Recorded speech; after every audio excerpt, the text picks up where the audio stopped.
몇 년 전에 힐러리 클린턴이 썼던 유명한 책이 한 권 있죠. It Takes a Village라고 하는 제목의 책입니다. 한 아이를 바르게 양육하려면 온 마을이 동원돼야 된다, 그런 뜻입니다. 한 가정이나 한 개인이 아니라 온 커뮤니티가 함께 할 때 비로소 바른 교육이 가능함을 강조했던 책입니다. 뉴욕타임즈에 18개월 동안 베스트셀러로 오를 정도로 유명한 책이었습니다마는 사실은 그 책 제목은 힐러리가 만든 것이 아닙니다. 아프리카에서 오래전부터 내려오던 전통적인 격언을 책 타이틀로 가져온 것입니다. One knee does not bring up a child. 한 사람의 무릎만으로 아기를 키울 수 없다. One hand does not nurse a child. 한 사람의 손만으로 아기를 양육할 수 없다. So it takes a village. 온 마을이 동원돼야 된다. 여기서 따가지고 온 타이틀인 것입니다. 실제로 아프리카에 있는 마을에서는 한 아기가 태어나면 누구의 아기건 상관없이 온 마을 사람이 젖을 먹이고 돌보고 양육하고 교육을 시켜서 한 사람이 성장할 수 있도록 도운다고 합니다. 그래서 아프리카에는 심청전에 나오는 뺑덕 엄마가 존재할 수가 없습니다. 모든 마을 사람들이 다 함께 동력하기 때문에.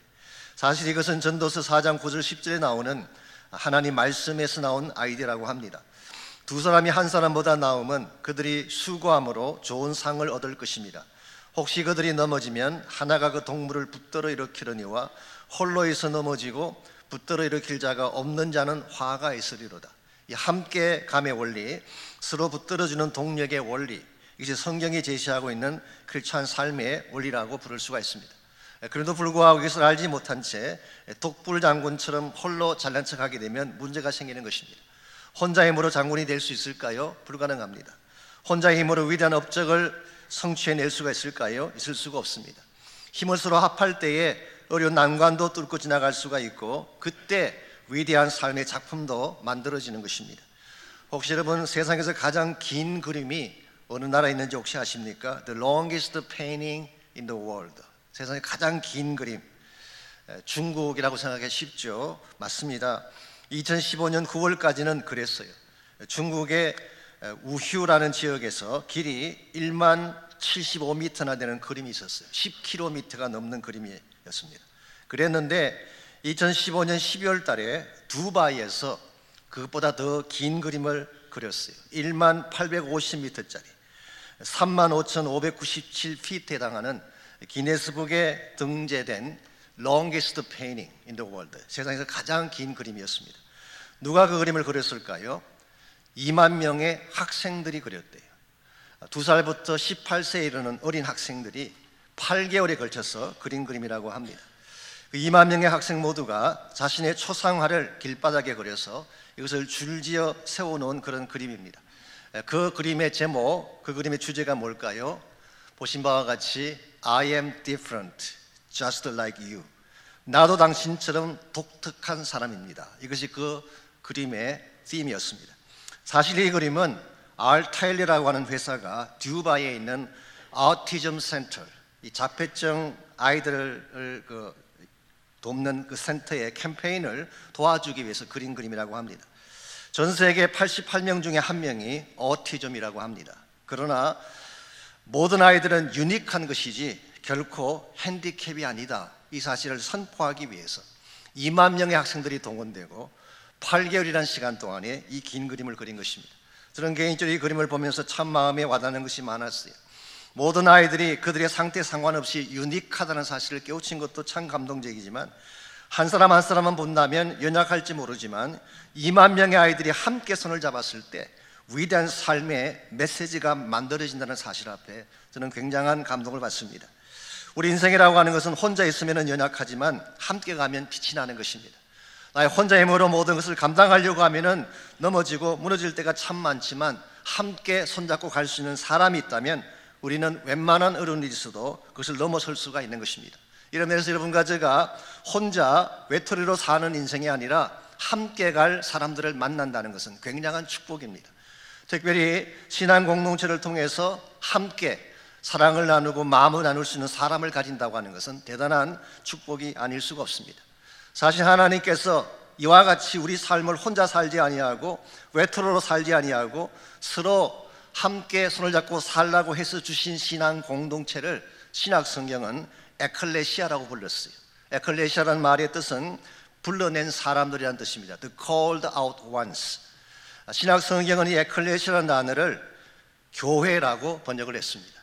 즉 에클레시아는 세상에서 불러내어서 그리스도 안에서 함께 가는 공동체, 이게 성경이 제시하고 있는 교회의 모습이고 오늘 저분과 제가 반드시 속해야 될 그리스도 몸의 내용이라고 할 수가 있습니다. 우리의 삶이 건강해지려면 공동체 삶을 건강하게 살아가야 됩니다. 우리 인생 자체가 광야길 아닙니까? 참으로 척박하고 힘든 길을 걸어가는데 나 혼자 힘으로 버둥거리려고 하면 넘어지기 십상이고 지치기 십상이지만 하나님께서 만드신 거룩한 공동체 안에서 서로 지체가 된다면 서로 세울 수 있고 힘을 줄 수가 있는 것입니다.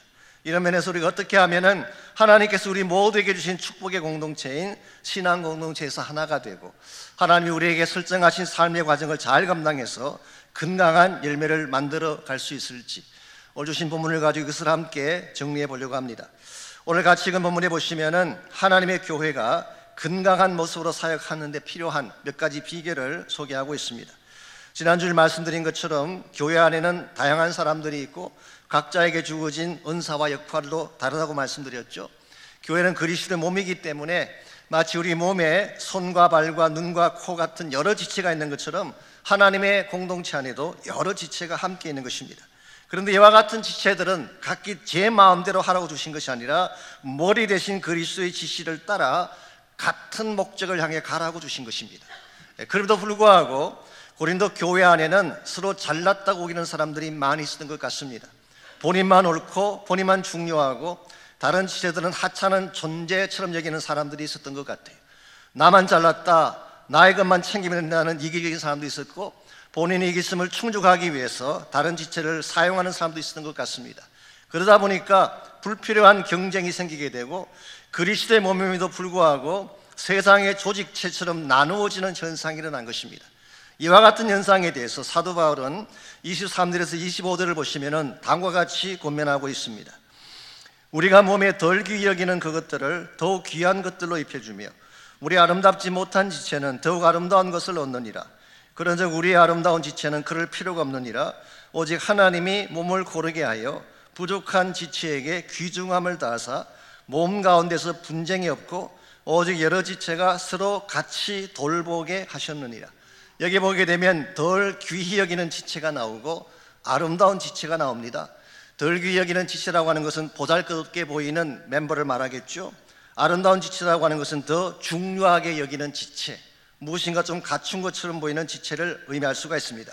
그런데 하나님은 이 모든 것을 어떻게 다루기를 원하셨나요? 24절 하반부에 보게 되면 오직 하나님의 몸을 고르게 하여서 부족한 지체에게 더 귀중함을 더하시기를 원하셨다. 영어 성경 보시면은 God has put the body together. 하나님은 몸의 지체들을 다 서로 합하여서 하나가 되게 하셨는데 그 결과 분쟁이 없고 여러 지체가 서로 돌보게 하시기를 원하셨다. 이것이 교회 공동체를 향한 하나님의 뜻입니다. 여러분과 제가 이 의도를 잘 알고 하나님의 뜻에 순복해서 서로 함께 건강한 공동체를 만들어 간다면 우리의 인생도 건강하게 되고 우리가 맺게 될 열매도 아름다워지는 것입니다. 그럼에도 불구하고 이 공동체를 떠나 있거나 외톨이처럼 사는 분들을 뜻밖의 많이 만날 수가 있습니다. 이와 같은 인생의 현실 가운데서는 힘을 얻을 수 있는 방법이 없습니다. 그러나 그리스도 몸 안으로 들어오셔서 예수님과 그리스도 몸의 지체들이 하나 되어 살아가게 된다면 우리의 능력이 아니라 우리에게 힘을 더하여 주시는 예수님 때문에 우리 삶이 건강한 열매를 맺게 되고 아름다운 작품을 만들어갈 수가 있는 것입니다. 이런 면에서 여러분과 제가 크리스천으로 살아가면서 그냥 사는 것이 아니라 우리의 삶의 여정을 통하여 어떻게 하면 축복된 삶을 만들어갈 수 있을지, 하나님이 기뻐하실 축복된 작품 같은 인생을 만들어갈 수 있을지 오늘 본문을 통해서 한 세 가지를 정리해 보려고 합니다. 오늘 같이 본문에 보시게 되면 우리가 함께 축복의 삶을 만들어 가려면 세 가지 인식이 필요한데 첫 번째가 연결성에 대한 인식입니다. 이 connectivity, 서로 연결되어 있다는 사실. 우리 몸의 지체는 각각 따로 분리되어 있는 것이 아니라 서로 connected 되어 있어요. 이 사실을 먼저 인식을 해야지 그리스도 안에서 건강한 공동체를 이루어갈 수가 있습니다. 14절에서 16절까지를 봅니다. 몸은 한 지체뿐만 아니라 여럿이니 만일 발이 이르되 나는 손이 아니니 몸에 붙지 아니하였다 할지라도 이로써 몸에 붙지 아니한 것이 아니요 예컨대 발이 손부터 손에게 말하기를 나는 몸에 붙지 않았다 그렇게 말한다고 해서 몸에 붙지 않은 케이스가 될까요? 손과 발은 서로 다른 지체지만 한 몸에 붙어 있는 것입니다. 16절도 마찬가지죠. 귀가 이르되 나는 눈이 아니니 몸에 붙지 아니하였다 그렇게 선포한다고 해서 귀가 따로 떨어져 존재할 수가 있을까요? 있을 수가 없습니다. 귀와 눈은 서로 다른 지체지만 한 몸에 붙어 있는 것입니다. 이와 같이 연결되어 있는 것, 지체와 지체가 서로 연결되어 있을 때에 하나님이 기뻐하는 건강한 공동체가 되는 것입니다. 그런데 만일의 경우에 손이나 발이 따로 있다는 그림을 한번 생각해 보십시오. 길을 가시다가 손만 따로 있는 걸 만나면 어떤 느낌이 들까요? 이거는 엽기라고 말합니다. 손만 따로 떨어져 있다든가 발만 따로 떨어져 있다면 이건 굉장한 공포를 야기하는 것입니다. 어떤 목사님이 부흥회를 인도하러 가셨는데요, 집회가 끝난 후에 많은 성도님들이 기도를 받으러 나왔습니다. 그때 목사님이 한 성도의 머리에 두 손을 꼭 얹고 간절히 기도하는데 너무 세게 얹으셨는지 갑자기 머리가 뚝 떨어지는 것입니다. 이런 엽기적인 일이 어디 있을까요? 깜짝 놀라서 보니까 가발이었다고 합니다. 가발이야 우리 몸의 지체가 아니니까 떨어져도 상관이 없지만 만일의 경우에 목이 떨어졌다면 이건 큰일인 것입니다. 오늘 여러분과 제가 그리스도의 몸에 붙어 있고 특별히 예수 그리스도 머리 대신 예수 그리스도에게 붙어 있지 아니하면 살았으나 실제로는 죽은 존재가 되는 것입니다. 그리스도에게 붙어 있지 아니하면 영양분을 공급받을 수가 없죠. 또 서로 지체가 연결되어 있지 않다면 서로 도움을 받을 수가 없습니다. 우리의 머리 대신 예수님에게 반드시 붙어 있어야 돼요. 붙어 있지 않게 되면 결국은 시들게 되고 이것이 너무 오래 가면 습거나 결국은 죽을 수밖에 없는 것입니다. 그래서 에베소서 2장 20절과 21절에서 사도 바울은 다음과 같이 말씀합니다. 너희는 사도들과 선지자들의 터 위에 세우심을 입은 자라 그리스도 예수께서 친히 모퉁이 돌이 되셨느니라. 그의 안에서 건물마다 서로 연결하여 주 안에서 성전이 되어간다. Be connected. 이게 굉장히 중요한 컨셉입니다. 여러분이 아무리 한 사람 한 사람이 수렁하셔도 연결되지 아니하면 힘을 쓸 수가 없어요. 마치 벽난로에서 나무나 숯을 태울 때에 따로 떨어졌으면 어떻게 되나요? 금방 꺼지게 되죠. 근데 합치게 되면 불꽃이 살아나고 다시 힘이 생기게 되는 것입니다. 이런 면에서 여러분과 제가 아무리 여러 가지 많은 일들을 겪고 어려움을 겪어도 공동체를 떠난다거나 그리스도 몸을 떠나는 것은 굉장히 잘못된 선택이에요. 그리스도 몸 안으로 들어와야 되고 공동체 안으로 들어와서 몸의 지체가 될 때에 영혼이 살아나고 삶의 건강함이 회복되는 것입니다. 우리 지난 주간에 특세가 끝이 났죠. 끝나고 나서 많은 분들이 저와 인사하시면서 기도 응답에 대한 간증들을 짧지만 해주셨어요. 기억하실지 모르지만 난지 40일 만에 뇌에 문제가 생겨서 기도했던 아이가 있죠. 저희들이 합심해서 기도한 바로 그 다음 날부터 회복되기 시작했대요. 엄마가 직접 와서 하신 간증이니까 맞을 것입니다.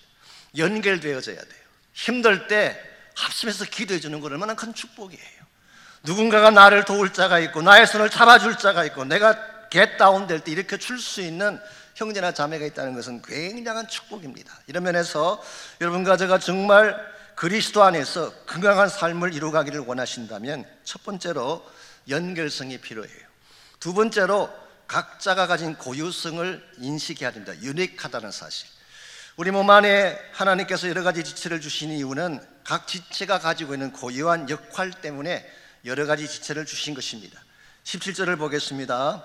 만일 온 몸이 눈이면 듣는 곳은 어디며 온 몸이 듣는 곳이면 냄새 맡는 곳은 어디냐. 눈의 역할은 뭔가요?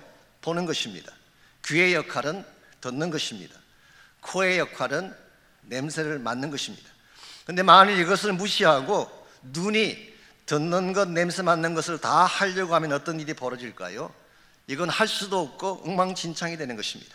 하나님이 우리에게 각각 다른 지체를 주신 이유는 그 지체가 가지고 있는 고유한 역할이 있기 때문에 그런 것입니다. 그래서 18절 말씀 보시면은 그러나 이제 하나님이 그 원하시는 대로 지체를 각각 몸에 두셨다. 이 말은 하나님이 각각 하나님의 뜻을 따라서 각 지체가 맡아야 될 역할들을 어레인지하셨다 그런 뜻이에요. 오늘 본가정은 그냥 교회 안에 존재하는 것이 아니라 하나님께서 부르셔서 하나님이 나에게 맡겨주신 역할을 따라서 교회 안에 한 지체가 되고 멤버가 되는 것입니다. 그러므로 여러분에게 부과된 역할이 어떠한 케이스든지 그 역할에 충성을 다할 때에 여러분의 삶이 건강해지는 것입니다. 어떤 분들은 자신의 역할을 너무 과대평가하기도 하지만 또 어떤 분들은 너무 과소평가하는 분도 계세요. 나 같은 존재가 뭘 할 수 있을까 너무 과소평가하다 보니까 역할을 하려고 안 하는 분들이 계시는데 이것은 잘못된 것입니다. 하나님이 나를 어떠한 역할로 부르셨든지 크게 느껴지든 작게 느껴지든 어떤 역할이든지 혹은 다른 사람이 알아주든 알아주지 못하든 나에게 주신 역할에 최선을 다할 때 이게 성경은 성공이라고 말하는 것입니다. 세상적인 성공에 대한 기준과 하나님의 성공에 대한 기준은 다릅니다. 하나님이 부여하신 역할에 최선을 다하면 그게 성공이에요. 1930년대 초에 노스캐롤라이나의 그 샬롯이라는 지역에 큰 부흥 집회가 열렸습니다. 그 당시는 천막을 짓고 집회를 인도했죠. 그때의 모르드게 헤가이라고 하는 유명한 부흥사님이 오셔서 집회를 인도하셨어요. 이분이 워낙 유명한 분이기 때문에 그날 밤 엄청나게 많은 사람들이 몰려와서 텐트가 꽉 찼습니다. 그런데 조금 늦게 2명의 소년이 집회 장소에 도착을 했습니다. 와보니까 벌써 들어갈 틈이 없을 정도로 꽉 차 있어요. 그래서 돌아가려고 하는데 이 두 소년을 보고 있던 안내하시는 봉사자 한 분이 얼쇼죠. 그 두 소년을 데리고 맨 앞쪽으로 데리고 왔습니다. 그리고 비록 의자는 아니지만 바닥에 앉히긴 했지만 설교를 듣기에 좋은 위치로 그 아이들을 앉혀 주었어요. 그날 밤에 설교가 끝났을 때 초청이 시작될 때 2명 중 한 아이가 자신의 생애를 하나님께 헌신하겠다고 앞으로 걸어 나왔습니다. 이 소년의 이름이 윌리엄 프랭클린 그레함이라고 하는 이름이었어요. 후에 사람들은 이 사람 이름을 빌리 그레임이라고 불렀습니다. 만일 그날 밤에 이 소년이 그냥 돌아갔더라면 maybe 기독교 역사의 방향이 바뀌었을 가능성도 있어요. 근데 참 흥미로운 사실이 무엇인지 아십니까? 그날 밤 설교했던 모르드게 헤가의 이름을 기억하는 사람들은 제법 많이 있어요. 저도 지금 여러분에게 소개하고 있잖아요. 그리고 그날 밤, 오늘날 빌리 그레임 목사님의 이름을 모르는 사람은 거의 없습니다. 그런데 그날 밤 소년 빌리 그레임을 앞자리로 안내했던 봉사자의 이름을 아는 분은 한 명도 없어요. 흔히 이렇게 생각합니다. 기독교 역사는 유명한 영웅들에 의해서 만들어간다고 생각을 하지만 실제는 그렇지 않습니다. 이 영웅들 뒤에는 묵묵히 자신의 위치를 지켰던 무명의 헌신자들이 있다는 사실을 기억할 필요가 있습니다. 오늘날도 세계 곳곳에 많은 선교적 역사들이 일어나고 많은 사역들이 벌어지고 있는데요, 그 모든 사역들이 유명한 사람들에 의해서만 진행될까요? I don't think so. 이름도 없이 빛도 없이 무명으로 섬겼던 수많은 사람들에 의해서 지금도 하나님 나라의 새 페이지가 기록되고 적혀가고 있는 것입니다. 저는 저희 교회 안에도 이와 같은 분들이 많다고 생각합니다. 물론 앞으로 보이는 분들도 열심히 일을 하시지만 파킹장에서, 부엌에서, 선데이스쿨룸에서 사람들이 보지 아니하지만 무명처럼 보이지만 하나님의 나라를 위해 충성을 다하시는 분들, 이분들을 하나님은 귀히 여기시는 것입니다. 그래서 리 워렌 목사님이 언젠가 이런 말씀 하신 적이 있습니다. 무명하다는 것이 쓸데없음을 뜻하는 것은 아니다. 영어로 anonymous doesn't mean unnecessary. anonymous라고 하는 말은 이름이 없다, 무명하다 그런 뜻이에요. 우리가 이름이 드러나지 않고 무명인이 된다고 하는 사실 자체가 우리가 필요 없는 존재라는 뜻은 아니라는 것입니다. 진짜 중요한 것은 이름이 아니에요. 내가 어떤 역할을 하느냐가 더 중요한 것입니다. 아무리 찬란한 타이틀과 이름을 가지고 있어도 자신의 역할을 못한다면 역사의 지탄을 받고 부끄러운 인생으로 전락할 수밖에 없습니다. 그러나 반대로 사람들에게 알려지지 아니한 무명일지라도 하나님 안에서 바른 역할을 감당하게 된다면 주님 앞에 갔을 때에 칭찬받게 되는 거예요. 여러분과 제가 목자 수련회 때 늘 부르는 찬양처럼 주님이 기억하시면 족하리, 예수님 사랑으로 가득 찬 모습, 천사도 흠모하는 아름다운 그 모습, 천국에서 해같이 빛나리. 이 땅을 살아가는 동안에는 사람들에게 기억조차 받지 못할지라도 주님이 알아주시면 된 거 아니겠습니까? 주님이 기억하시면 족하다는 고백. 이 땅에서는 그냥 무명인처럼 살아가지만 천국에 갔을 때에 해같이 빛나는 인생이 되는 것. 여러분 이와 같은 삶을 추구하시기 바랍니다. 그래야 여러분의 삶이 하나님 앞에 바르게 사용되게 되고 하나님이 기뻐하는 열매를 맺는 것입니다. 이와 같이 여러분과 제가 축복의 삶, 아름다운 삶의 작품을 만들어 가려면 1차적으로는 be connected, 반드시 연결되셔야 돼요. 그리스도 몸에 연결되셔야 되고 예수 그리스도 포도나무신 예수님에게 반드시 연결되셔야 돼요. 두 번째로 우리에게 주어진 고유한 역할을 잘 발견하고 그 역할에 충성을 다해야 됩니다. 마지막 세 번째로 필요한 것이 서로의 귀중함을 인식하는 것입니다. 서로의 소중함을 알아주는 것입니다. 21절 22절을 계속 봅니다. 눈이 손들어 내가 너를 쓸 데가 없다 하거나 또한 머리가 발들어 내가 너를 쓸 데가 없다 하지 못하리라. 여기에서 손이 중요하긴 하죠. 중요하긴 하지만 눈이 중요하긴 하지만 눈이 손 보고 너는 쓸데없다 그렇게 말할 수 있을까요? 머리가 중요하긴 하지만 머리가 발 보고 너는 쓸데없다 그렇게 말할 수 있을까요? 아무리 눈이 귀하더라도요 손이 없으면 밥 먹을 수가 없어요. 눈이 아무리 밝아도 눈에 이물질이 들어갔을 때 손이 없으면 어떻게 끄집어낼 수가 있겠어요? 머리가 중요하긴 하지만 발이 없으면 그럴 수가 없습니다. 저도 언젠가 새끼발가락 하나가 아팠는데요, 새끼발가락 하나라고 우습게 봤다가 얼마나 걷는데 불편했는지. 새끼발가락 하나가 아파도 걷는데 불편함이 있어요. 그리고 가리 목사님은 자기가 가장 중요하게 생각하는 것이, 자기 집에서 가장 중요하게 생각하는 것이 냉장고를 열 때 켜지는 작은 다마, 이걸 레드 라이트 벌브라고 부릅니다. 이게 제일 중요하대요. 한밤중 일어나서 냉장고 문을 열었을 때 이 빛이 없다면 어떻게 음식을 먹을 수가 있을까? 사람들마다 중요하게 여기는 것이 다르지만 사실은 하나님의 교회에서는 작게 보이는 것도 중요한 것입니다. 여러분 이 사실을 바로 알아야지 관계성이 더 건강해질 수가 있는 거예요. 22절을 보시면은 그뿐 아니라 더 약하게 보이는 몸의 지체가 도리어 더 요긴하다. 더 요긴하다고 번역한 이 단어가 indispensable, 없어서는 안 될 필수 불가결의 요소다, 그런 뜻입니다. 우리는 가끔 그런 실수를 범합니다. 내 눈에 못나게 보인다고 해서 함부로 다루는 경우가 있어요. 내가 보기에 가진 것이 없어 보인다고 해서 함부로 다룰 때가 있는데 그것은 굉장히 위험하고 잘못된 태도인 것입니다. 왜냐하면 하나님은 모든 지체를 소중하게 보고 있는데 나의 눈에 가볍게 보인다고 함부로 다루게 되면 하나님에 대해서 어게인스트하는 케이스가 되기 때문에, 이런 면에서 여러분과 제가 그리스도 몸 안에 있는 모든 지체는 다 소중한 것을 인정을 하고 그들을 존중할 수 있어야지 여러분의 삶도 바르게 되고 교회를 통한 열매도 바르게 이루어질 수가 있습니다. 그래서 24절을 보시면은 하나님이 이렇게 말씀하십니다. 오직 하나님이 몸을 고르게 하여 부족한 자에게 귀중함을 더하여 주신다. 이 부족한이라고 번역한 이 단어가 사실은 being deficient라고 번역한, 영어는 그렇게 되어 있어요. 모자람이 있다, 결격 사유가 있다, 혹은 깨어졌다, 그런 뜻이.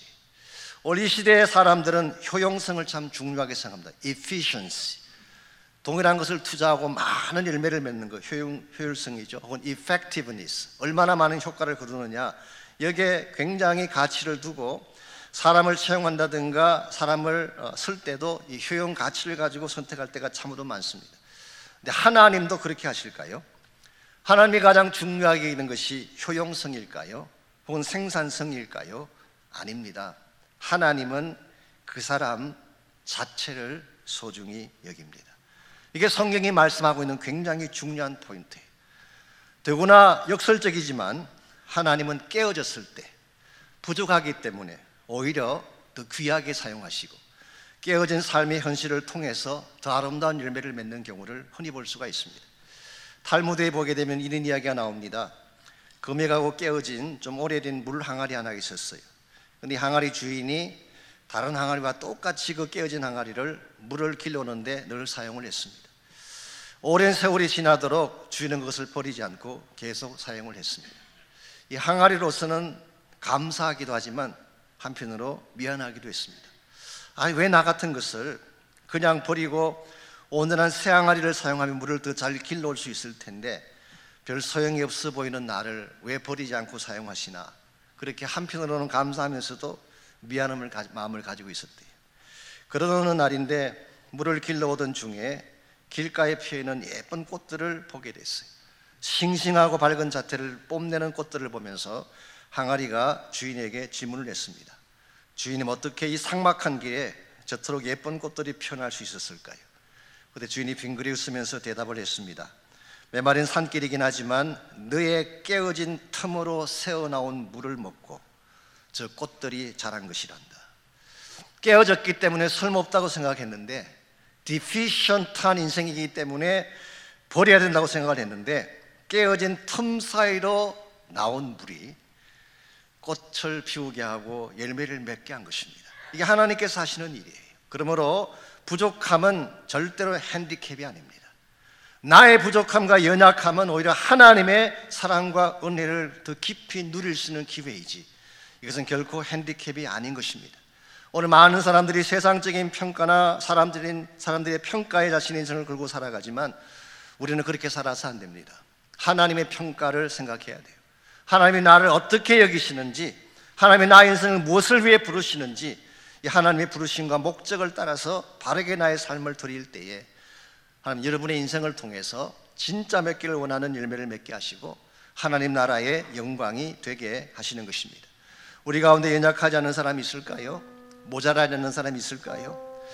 혹시 우리 가운데 깨어지지 아니한 완벽한 그릇이라고 생각하는 분이 혹시 계실까요? 저는 한 명도 없다고 생각합니다. 우리 모두에게는 다 부족함이 있고 깨어짐이 있고 모자람이 있는 것입니다. 그래서 이 모든 부족함을 채워주실 하나님이 필요한 거죠. 하나님 여러분과 저의 부족함을 카운트하시는 것이 아니라 우리 삶을 있는 그대로 받으셔서 하나님의 나라 영광을 위해 사용하시는 것이 하나님의 뜻이고 또 하나님이 우리의 인생을 다루는 방법이기도 합니다. 여러분 인생 가운데 혹시라도 나는 혼자라고 생각하는 분이 혹시 계시나요? 하나님 여러분 한 분 한 분이 혼자로 살기를 원치 않으세요. 외톨이로 지내기를 원치 않습니다. 여러분에게 함께 가야 될 손들이 필요해요. 사람들의 손도 물론 필요합니다. 가족의 손도 필요하고 형제나 자매의 손도 필요하죠. 그러나 인간의 손은 잡았던 손을 놓칠 수도 있어요. 혹은 때에 따라서는 돕고 싶지만 한계가 있어서 돕지 못하는 케이스도 있습니다. 근데 하나님의 손은 그렇지가 않습니다. 한번 붙잡으면 절대로 놓지 않는 하나님의 손. 우리가 가장 get down 됐을 때에 우리를 찾아오셔서 get up 시켜주시는 분이 바로 하나님 아버지십니다. 오늘 아침 여러분과 제가 이 사실을 기억하고 정말 그분과 함께 남은 인생 여정을 달려갈 수 있도록 헌신하시기를 바랍니다. 이 땅에 사는 동안에는 혹시 연약함이나 부족함이 있을지 모르지만 하나님이 나에게 주신 존귀한 인생 여정이기 때문에 나를 부르신 목적에 합당하게 전심을 다해 최선을 다해 살아가게 된다면 우리 모두가 천국 갔을 때에 주님 앞에서 해같이 빛난 모습으로 서게 될 날이 반드시 올 것입니다. 그러므로 여러분에게 주어진 삶의 현실이나 여건이 어떠하든지 주의 부르심을 잘 인식하고 하나님 앞에 바로 여러분의 삶을 들여서 하나님 영광이 될 수 있도록 그렇게 재현하시기를 바랍니다. 혹시 여러분 가운데에 하나님과 디스커넥트 되신 분이 혹시 계신가요? 어떤 이유 때문이든 하나님과 디스커넥트 됐다면 다시 주 앞으로 돌아오셔야 돼요. 포도나무이신 예수 그리스도 돌아오지 아니하면 우리는 회복받을 길이 없습니다. 하나님이 세우신 몸된 교회 안에서 서로 지체와 지체 사이에서 커넥되지 아니하면 우리 힘을 얻을 수가 없습니다. 혹시라도 그와 같은 위치에 있는 분이 있다면 이 시간 하나님 앞에 자신을 다시 내어드리고 다시 연결되는 삶을 추구할 수 있도록 재현신하시기를 바랍니다.